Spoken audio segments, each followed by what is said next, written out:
Selamat pagi. Saya percaya kita semua merasakan seminggu kemarin yang luar biasa karena kita berpuasa, kita mengejar hadirat Tuhan. Mari kita bawa ucapan syukur kita dalam doa. Terima kasih Tuhan Yesus untuk kegerakan-Mu yang luar biasa di gereja kami Tuhan. Kami selalu bersyukur Tuhan memiliki Engkau dalam hidup kami. Saat ini kami mau Tuhan memuji-Mu, memuliakan nama-Mu Tuhan. Kami mau lebih lagi dekat kepadamu Bapa. Mari Engkau hadir di tempat ini Tuhan. Biar Engkau yang beracara di tempat ini. Roh Kudus, biar urapan-Mu ada dalam tempat ini Tuhan. Dekat padamu itu rinduku.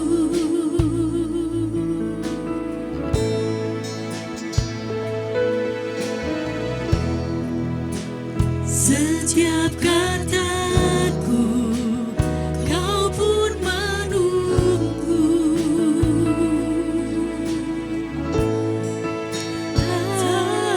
Aku sangka ku temukan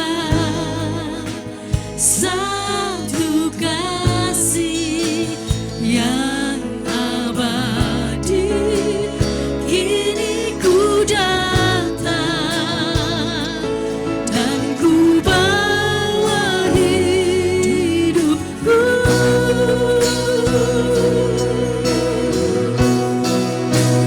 Memandang wajah-Mu, mengikuti kebaikan-Mu, mengajar hadir-Mu dalam hidupku. Dan kami bawa sembah, mari semuanya bawa sembah, penyembahan kita bagi Raja, menyatakan kebesaran-Mu, mengajar hadir-Mu dalam hidupku. Mari saya mengundang semuanya untuk berdiri. Kami mau nikmati Engkau Tuhan. Di hadirat-Mu, dekat padamu itu rinduku.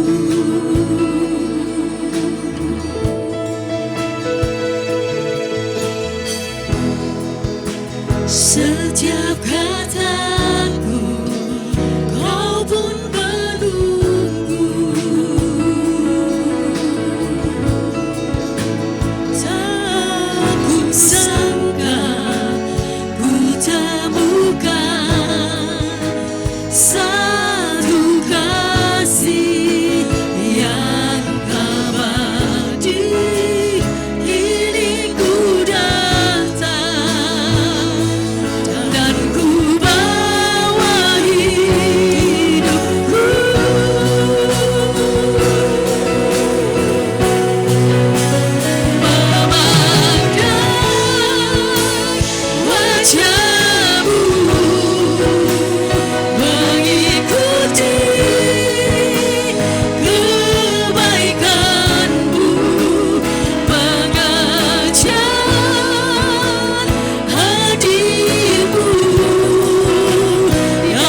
Sembah dan puji penuhi tatamu. Sembah dan puji penuhi tatamu.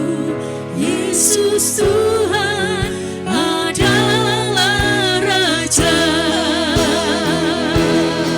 Sembah dan pujian, sembah dan puji penuhi tatamu. Kami sembah dan puji bersama malaikat-Mu. Kami sembah Engkau Yesus. Puji penuhi tatamu. Yesus Tuhan adalah Raja. Mari angkat tangan sembah puji penuhi tatamu. Kami angkat suara kami menyembah-Mu. Sembah dan puji penuhi tatamu. Yesus Tuhan adalah Raja. Yesus Tuhan, Yesus Tuhan adalah Raja. Yesus Tuhan adalah Raja.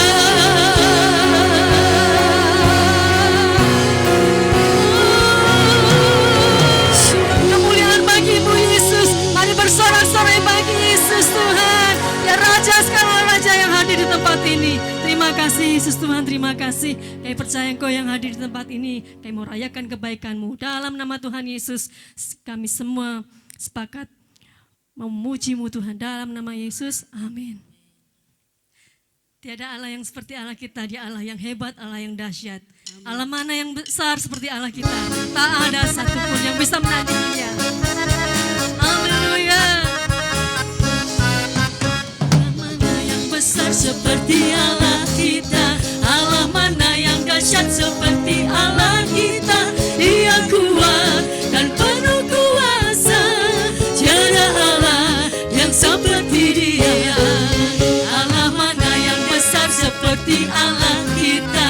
Allah mana yang dahsyat seperti Allah kita. Dia kuat dan penuh kuasa.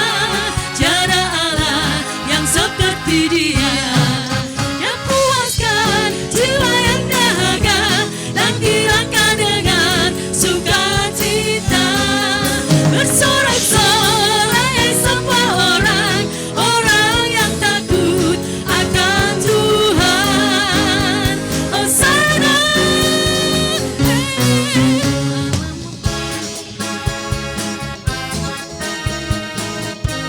Sebab tiada yang seperti-Mu Tuhan.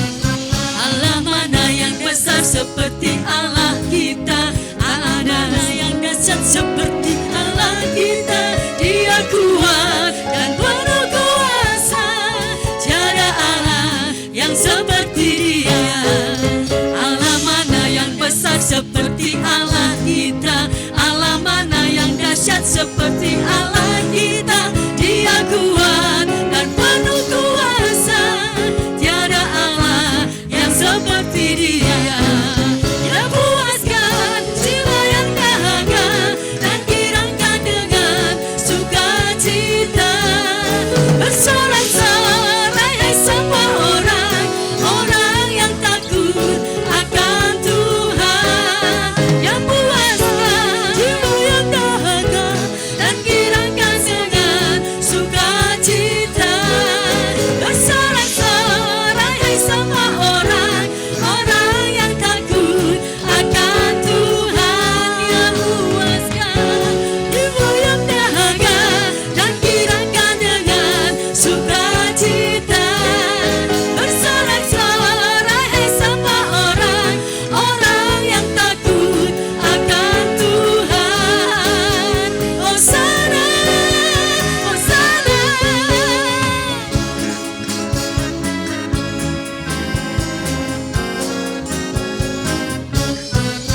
Berikan tepuk tangan bagi Tuhan. Ya Allah yang maha dahsyat buat kita. Amin. Berikan kemuliaan bagi Tuhan kita. Amin. Mari kita terima kuasa dari tempat Maha Suci. Dimanapun kita pergi, kemanapun kita percaya kuasanya ada bersama dengan kita. Terima kasih Tuhan untuk tebusan. Kami yang telah ditebus dengan darah yang kudus, mengangkat pujian bagimu. Kami bait-Mu, bait kudus-Mu, sebagai bukti karya-Mu, nyatakan Kau besar dan hidup. Berlari sampai tujuan, mendapatkan mahkota kekal. Kami terima kuasa-Mu Tuhan, kami terima kemenangan yang Engkau sediakan untuk kami bawa di setiap langkah. Kemanapun kami berdiri, kemanapun kami kan pergi, di situ pasti mukjizat-Mu terjadi. Kami percaya Tuhan, mukjizat-Mu pasti terjadi bagi kami.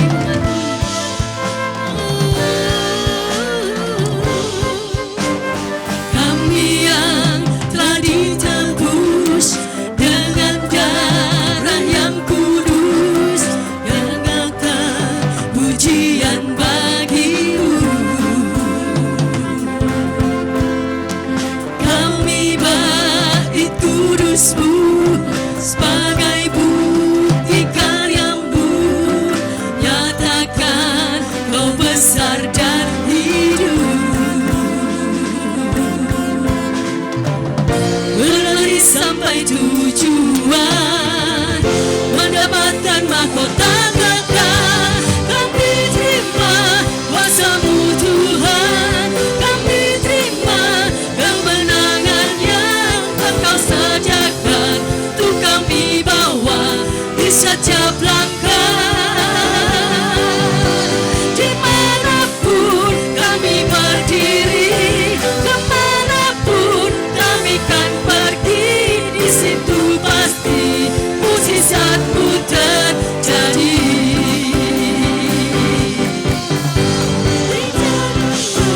Kuasa-Mu Tuhan, kami terima kemenangan yang Engkau sediakan untuk kami bawa di setiap langkah. Dimanapun kami berdiri, kemanapun kami kan pergi, di situ pasti mukjizat-Mu terjadi.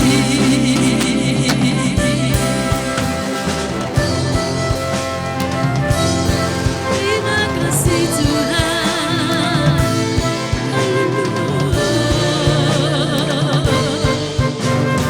Kami yang telah ditebus dengan darah yang kudus, nyatakan Kau besar dan hidup.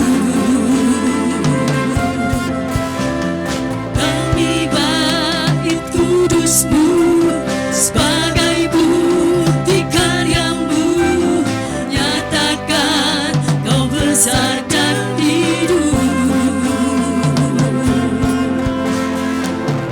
Berlari sampai tujuan, mendapatkan mahkota kekal. Kami terima kuasa-Mu Tuhan, kami terima kemenangan yang Engkau sediakan untuk kami bawa di setiap langkah. Kami percaya Tuhanku, kami dimanapun kami berdiri, kemanapun kami kan pergi, di situ pasti mukjizat-Mu terjadi.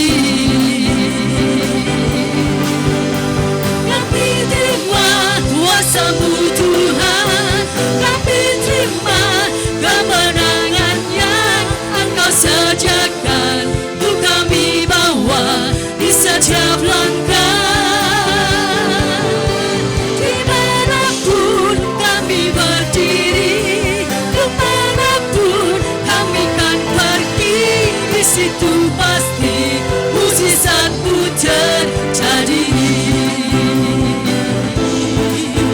Di situ pasti mujizatmu terjadi. Di situ pasti mujizatmu terjadi. Sekali berikan kemuliaan bagi Tuhan Yesus. Haleluya. Silakan duduk kembali saudaraku. Kita akan siapkan hati kita, hidup kita untuk firman Tuhan. Mari kita selalu percaya firman Tuhan itu bekerja buat kita. Kuasanya, berkatnya pasti Dia berikan untuk kita yang percaya, yang berharap padanya.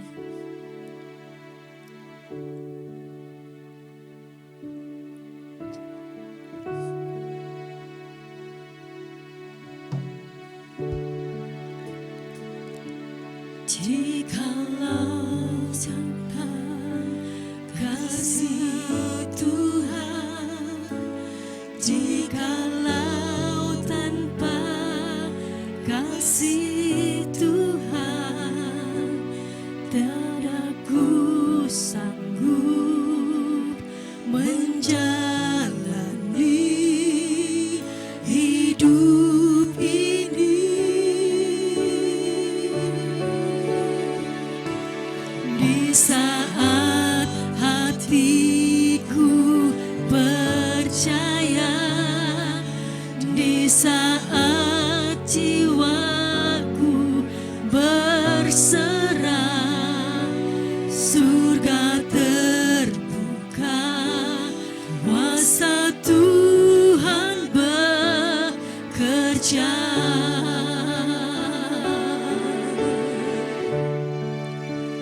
Ku terima berkat yang datang dari Bapa Surga dan Roh Kudus.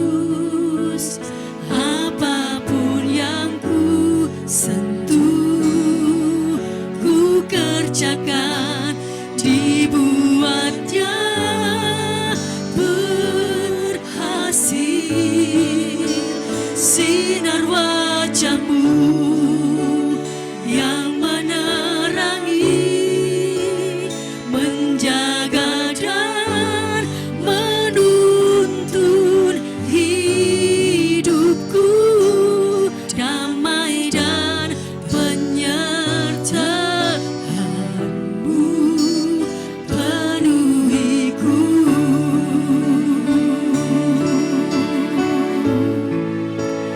Ku terima kuasa yang datang dari Bapa, Putra, dan Roh Kudus. Apapun yang ku sentuh, ku kerjakan, dibuatnya berhasil.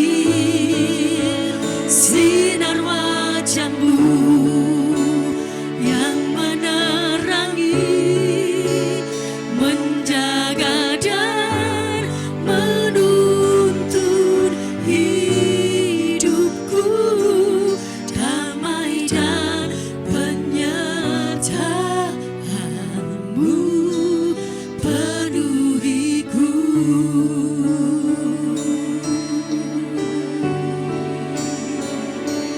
Damai dan penyertaan-Mu penuhiku.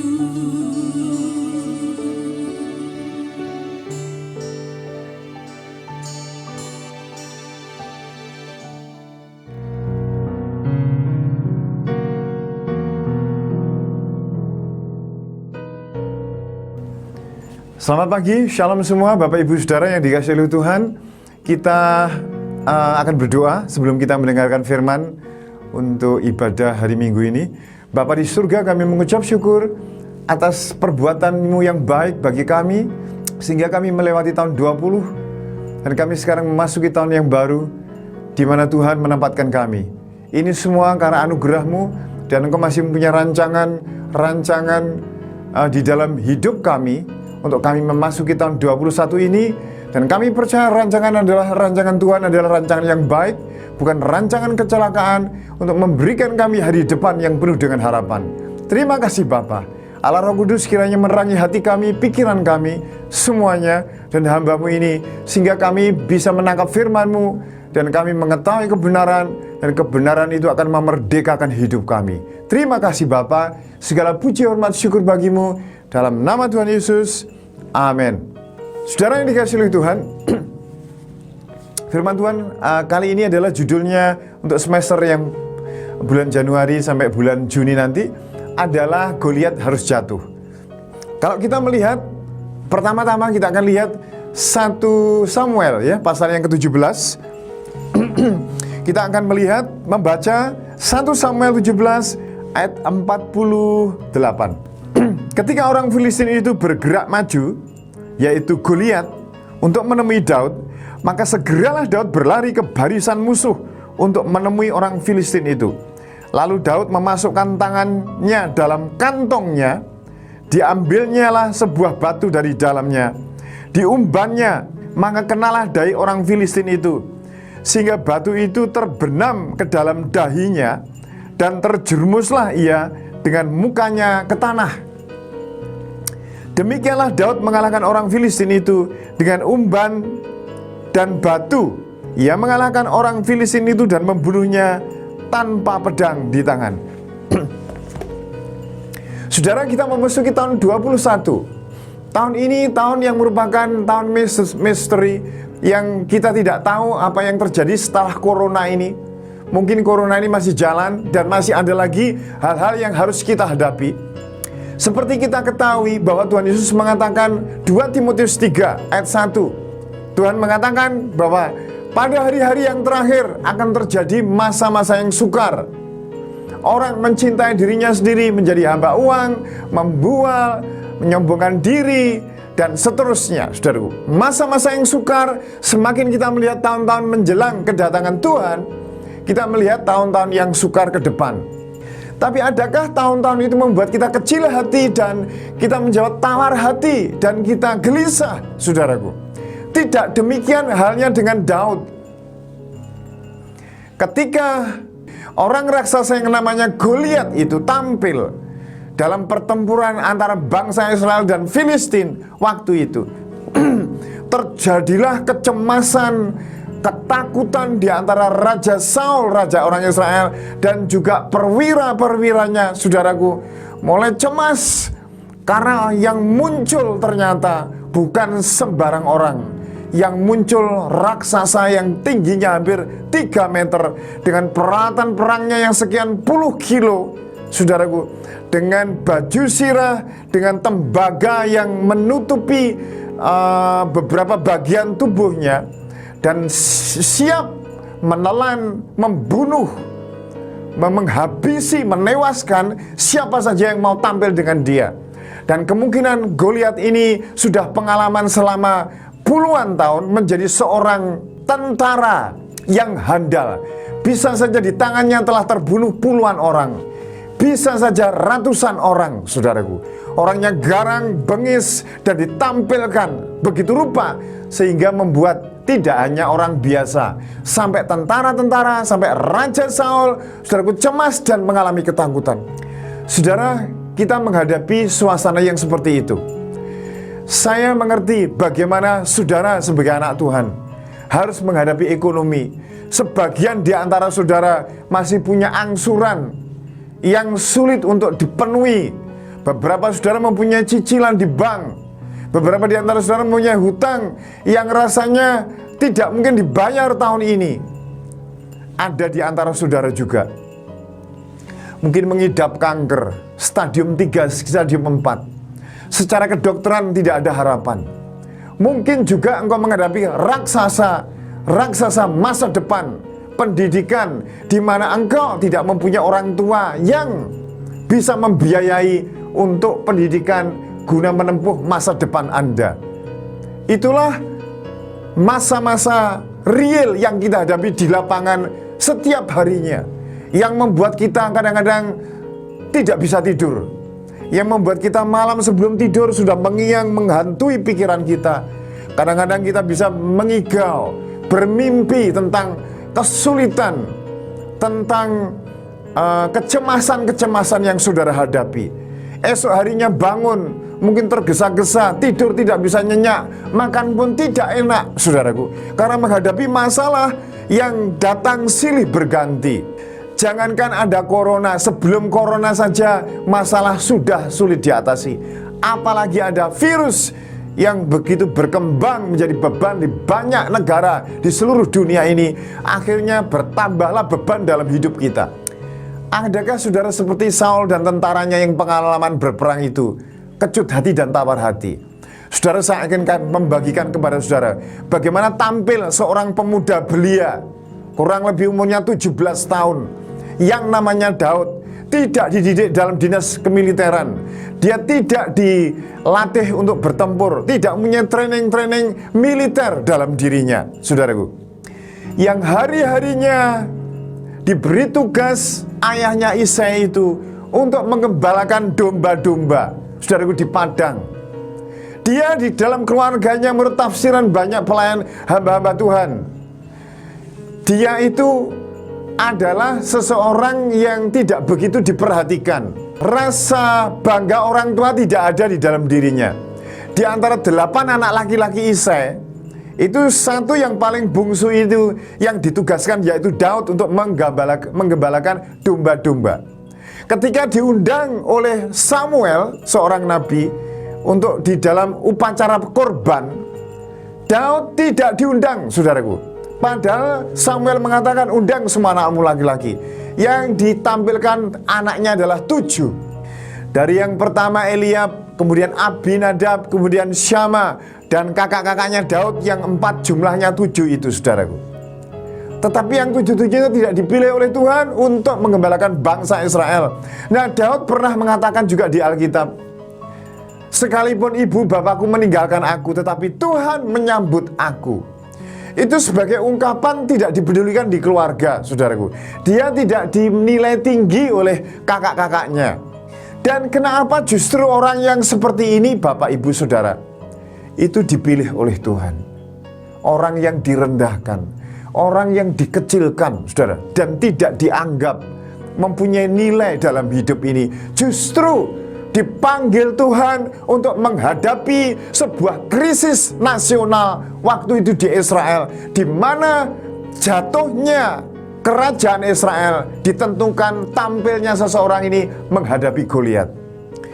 Saudara yang dikasihi oleh Tuhan, ketika Daud disuruh papahnya pun, yaitu Pak Isai, untuk menyampaikan atau untuk memberikan makan siang kepada kakak-kakaknya dan beberapa keju kepada perwira di medan tempur, dia tidak siap perang, dia tidak mengira ketemu Goliat, dia hanya sampai di tempat pertempuran dan hanya melihat ketika Goliat koar-koar dengan mengatakan, merendahkan Allahnya orang Israel. Dia mengutuki Daud dan menganggap semuanya remeh. Dan dia ingin seseorang tampil. Ketika Goliat berkoar-koar seperti itu selama 40 hari 40 malam, tidak ada orang yang bisa membungkam mulutnya Goliat. Saudaraku, tepat hari yang ke-40, Daud masuk di medan peperangan, yaitu di lembah Soko namanya, saudaraku. Dan dia ketika memberikan makanan kepada kakak-kakaknya, detik itu juga tampil yang namanya Goliat. Berikan aku seseorang yang melawan aku. Jika aku kalah, aku menjadi budakmu. Kalau kau kalah, engkau akan menjadi budakku. Ketika kata-kata itu keluar, saudaraku, maka timbullah geram di hati Daud. Bukan ketakutan, bukan kekhawatiran, malah menumbuhkan suatu api di dalam dirinya. Orang ini bisa ditutup, harus ditutup mulutnya.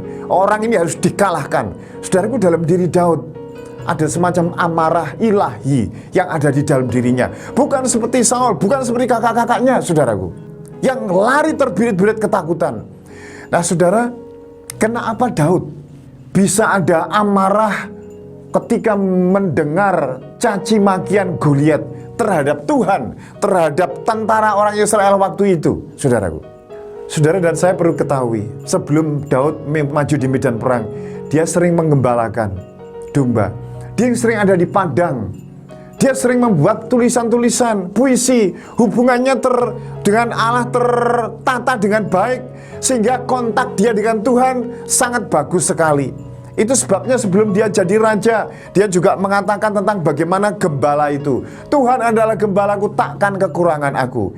Dia sering mengutarakan betapa nikmatnya hubungan dengan Tuhan. Sampai dia mengatakan, satu hal yang ku ingini di dalam hidup ini, yaitu diam di rumah Tuhan, menikmati hadiratnya dan menikmati baitnya. Mazmur 27 ayat yang keempat. Dikatakan Mazmur 119 juga 97, Tuhan, betapa ku cintai Tauratmu, betapa ku cintai hubunganku dengan Engkau. Aku merenungkannya, firman-Mu sepanjang hari. Dan banyak puluhan ayat-ayat yang mengatakan Daud itu senang berhubungan dengan Allah. Inilah yang menjadi modal Daud, mempunyai hati yang mencintai Tuhan, mempunyai hati yang siap dia maju di medan peperangan untuk melawan siapa saja yang melawan Tuhan. Termasuk dia telah membunuh singa, membunuh beruang, karena mempertahankan domba-dombanya dan menyerang dia. Akhirnya Daud waktu itu juga timbul keberanian untuk melawannya, dan akhirnya dua-duanya dia bunuh, saudaraku. Tanpa Daud melawan binatang-binatang itu, saudaraku, maka domba-dombanya akan habis begitu saja. Tapi Daud melawan. Demikian juga ketika Goliat datang dan ketika melawan bangsa Israel. Kalau seandainya tidak ada orang yang melawan, maka bangsa Israel menjadi budak bangsa Filistin. Saudaraku, hari-hari ini engkau tidak boleh kecut hati, engkau tidak boleh tawar hati, engkau tidak boleh mundur dengan masalah. Hadapi, saudaraku. Makanya itu dikatakan dalam kitab 1 Petrus pasal yang kelima ayat 8, sadarlah dan berjaga-jagalah, lawanmu si iblis berjalan keliling, mengaum-ngaum seperti singa, mencari orang yang dapat ditelannya. Ayat 9 dikatakan, lawan dia dengan iman yang teguh.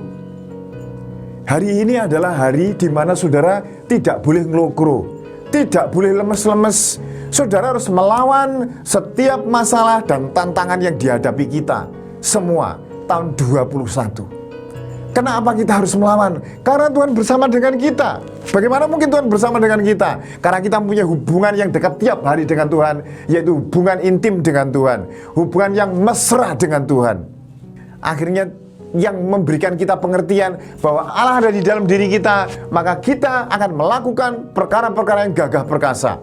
Roh Tuhan yang di dalam kita lebih besar dari roh yang ada di dalam dunia itu. Itu sebabnya tidak ada musuh yang terlalu tangguh yang tidak bisa dikalahkan. Tidak ada penyakit yang begitu parah dan mematikan yang tidak bisa disembuhkan oleh Tuhan.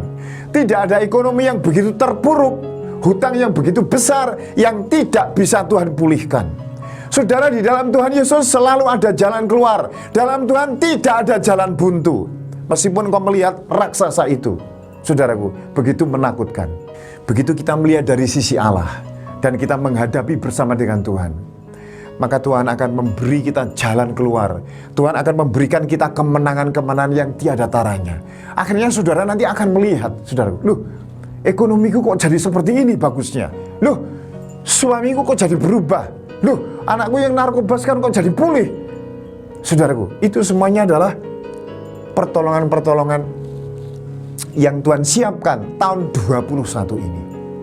Itu sebabnya jangan engkau pernah menggerutu, jangan pernah engkau mengeluh, jangan pernah engkau bersungut-sungut kepada Tuhan. Karena Tuhan, saudaraku, itu menjadikan kita itu pemenang. Islam memberi kita nasib menjadi pemenang. Kita bukan kalah, kita sudah dinasibkan jadi pemenang. Saudaraku, seperti bangsa Israel diberi tanah perjanjian ketika mereka diperbudak Mesir di tanah Kanaan, saudaraku. Dan itu sudah disediakan. Dan mereka pasti bisa masuk ke sana. Tetapi kenapa banyak yang tidak masuk ke sana? Karena tidak percaya dan bersungut-sungut. Kita pun juga begitu. Saya kasih tahu saudaraku, dalam Yeremia 29 ayat 11, Sebab aku ini mengetahui rancangan-rancangan apa yang ada padaku mengenai kamu. Tuhan sudah merancang sedemikian, saudaraku. Yaitu rancangan damai sejahtera, bukan rancangan kecelakaan, untuk memberikan kamu hari depan yang penuh dengan harapan. Nah, kalau saudara hanya mempercayai lingkungan, keadaan, masalah yang saudara sedang hadapi, saudara akan kalah, saudara akan cemas. Tetapi kalau engkau menghadapi kenyataan itu dengan iman, dengan janji-janji Tuhan dimasukkan di hati, engkau akan mengalami pertolongan-pertolongan Tuhan. Sebab kita ini diperuntukkan bukan orang kalah, saudaraku, tapi orang menang. Hanya saja untuk menuju ke kemenangan ini, kita harus tahu jalannya Tuhan, supaya kita aman, supaya kita selamat, gitu loh, saudaraku. Karena itu ada aturan-aturannya untuk kita menang. Demikian juga kalau kita ingin berhasil menjadi pemenang, yang adalah Tuhan memperuntukkan kita menang, kita harus mengikuti apa kata Tuhan.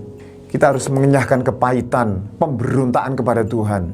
Kita harus setia menjadi suami istri yang setia, bukan peselingkuh, mabuk-mabukan, judi, saudaraku. Hidup menghambur-hamburkan uang tanpa persetujuan dengan istri atau dengan suami. Saudaraku, hal seperti itu ada semua tertulis di dalam Alkitab. Kita ikuti apa yang menjadi kata Tuhan, maka iblis tidak akan bisa menyentuh hidup kita. Dan kita akan melihat kemenangan-kemenangan yang akan kita raih. Sehingga kita menghadapi tahun 21 bukan dengan galau, bukan dengan kecemasan, tetapi kita ingat seperti Daud, begitu ada masalah, ini masalah akan membuat saya meningkat. Goliat, saudara, itu yang mengangkat derajatnya Daud. Gara-gara Daud mengalahkan Goliat, ekonominya berubah. Karena dikatakan sebelum dia mengalahkan Goliat, bahwa orang yang mengalahkan Goliat akan dikasihkan kekayaan yang besar oleh Saul, raja itu. Akan diberi anaknya sebagai istrinya, 2. Yang ketiga, orang tuanya dibebaskan dari pajak negara. Wih, saudaraku, begitu Goliat tumbang, mengubah ekonominya Daud, saudaraku. Karena dia dilimpahkan kekayaan. Tidak hanya ekonominya dirubah, dia mendapat anaknya raja, menjadi menantu raja. Itu berhubungan dengan derajat, saudaraku. Tadi kekayaan, sekarang derajat. Yang ketiga, orang tuanya dapat cipratan, tidak akan dikenakan pajak untuk selamanya. Saudaraku, pandanglah kepada Tuhan, bahwa semua masalah, bahwa semua kesulitan ke depan adalah itu hadiah Tuhan, dibungkus dengan bungkus yang jelek, tapi sebetulnya di dalamnya ada pertolongan-pertolongan, ada kenaikan level kehidupan sosial kita, ada peningkatan income, peningkatan lain yang Tuhan berikan kepada kita karena kita mengalahkan Goliat. Itu sebabnya jangan mundur dengan Goliat, saudaraku. Jangan engkau pernah bimbang, jangan pernah engkau khawatir, jangan engkau membuat Tuhan, membuat dirimu ragu-ragu akan pertolongan Tuhan. Percaya kepada Tuhan, Tuhan akan memberikan pertolongan kita tahun 21 sesuai dengan waktunya. Hanya saja mari kita menguatkan kepercayaan kita kepada Tuhan. Maka tahun ini justru bagi banyak orang pandemi ini adalah tahun sial, tahun malapetaka. Tapi bagi kita anak-anak Tuhan yang percaya kepada namanya adalah tahun di mana kita mendapatkan harapan-harapan yang diberikan Tuhan kepada kita, dan kita akan bisa meraihnya, dan kita hanya melongo bersuka cita. Bagaimana bisa dalam kondisi seperti ini Tuhan memberi pertolongan-pertolongan yang ajaib bagiku. Saya kira itu, saudaraku, yang bisa saya bagikan. Tetap teguh, kuat, bangkit dari keterpurukan, mengimani Tuhan beserta dengan saudara. Mari kita bangkit berdiri semuanya, kita akan berdoa, saudara. Bapa di surga, kami bersyukur Tuhan, karena Engkau mengizinkan kami masuk di tahun pandemi yang semakin parah di tahun 21 ini. Berarti Tuhan memperlengkapi kami juga untuk kami hidup berkemenangan. Tidak hanya untuk diri kami sendiri, tetapi untuk keluarga kami, untuk pelayanan pekerjaan Tuhan, dan untuk jiwa-jiwa yang terhilang, yang perlu dimenangkan. Terima kasih Bapa untuk janji-janjimu yang begitu ajaib bagi kami. Segala puji hormat bagimu, kami naikkan doa kami dalam nama Tuhan Yesus Kristus. Amin. Amin. Tuhan memberkati. Silakan duduk kembali, saudara.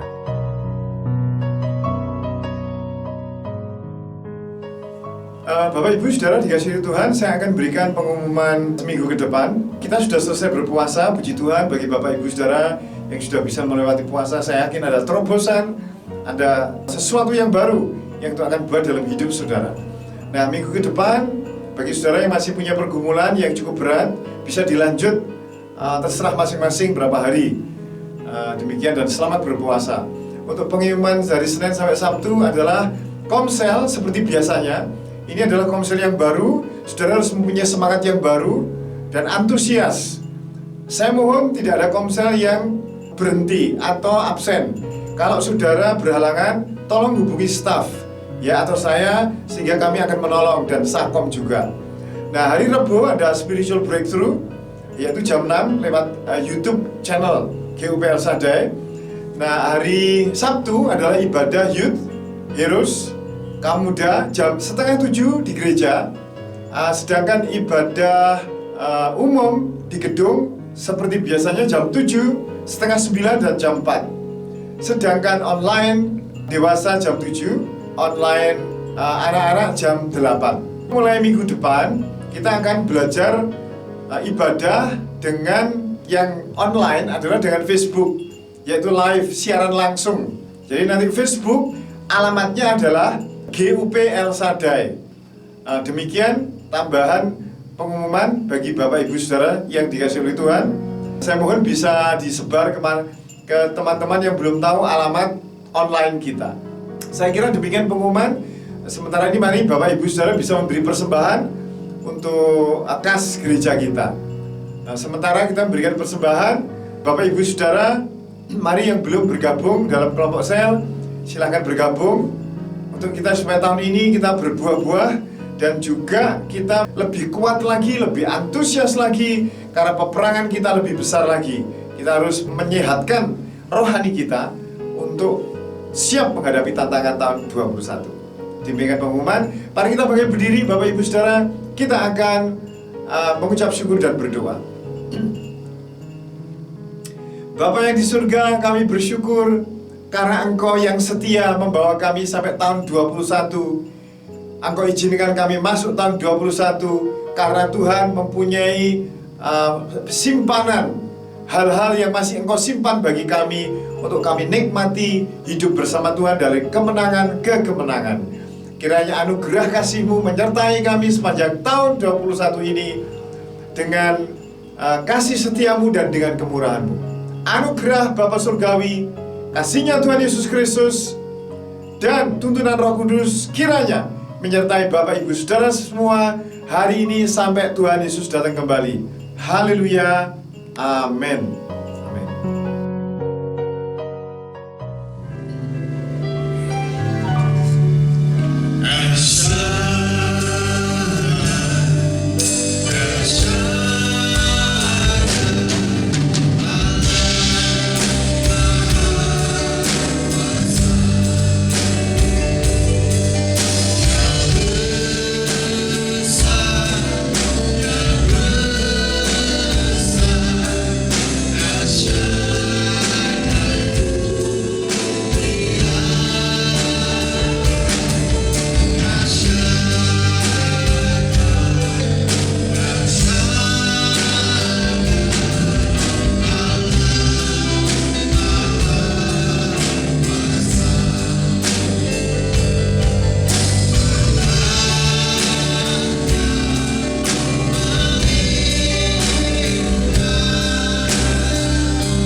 Haleluya, amin. Selamat pagi, Tuhan berkati.